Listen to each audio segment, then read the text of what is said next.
মাদারীপুর সদর হাসপাতালের জরুরি বিভাগের সামনে শোক আর কান্নার রোল।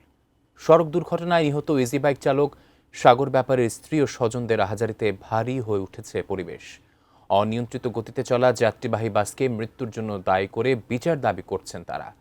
বিস্তারিত মাদারীপুর প্রতিনিধি জহিরুল ইসলাম খানের রিপোর্টে বিস্তারিত।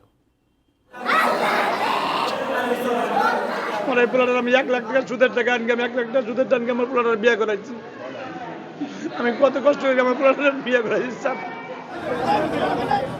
রোববার বিকেল 5:30টার দিকে ঢাকা বরিশাল মহাসড়কের মাদারীপুর সদর উপজেলার ঘটকচর এলাকায় ঘটে এই ভয়াবহ দুর্ঘটনা। মাদারীপুর থেকে ঢাকাগামী সার্বিক পরিবহনের একটি যাত্রীবাহী বাস বিপরীত দিক থেকে আসা একটি ইজি বাইককে ধাক্কা দেয়। সংঘর্ষের পর বাসটি নিয়ন্ত্রণ হারিয়ে সড়কের পাশের খাদে পড়ে যায়।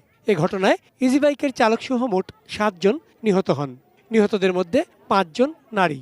ইজি বাইকে থাকা সবাই ঘটনাস্থলেই প্রাণ হারান।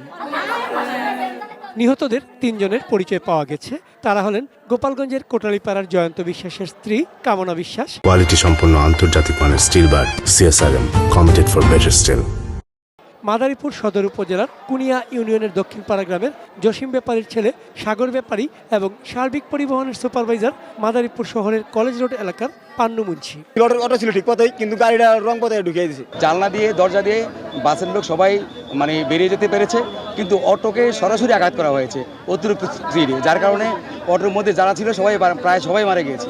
স্থানীয়দের অভিযোগ, ঢাকা বরিশাল মহাসড়কের মাদারীপুর অংশটি 2 লেনের হলেও বিভিন্ন স্থানে সড়কের পাশের মাটি সরে গিয়ে পথ সংকীর্ণ হয়ে পড়েছে।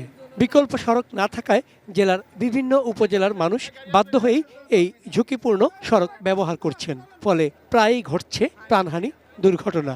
অটো ভ্যান এই একজন ওভারটেক করতে গেলে আজকে যে দুর্ঘটনাটা হয়েছে। চন্দন পাল, ডেস্ক রিপোর্ট, ATN নিউজ।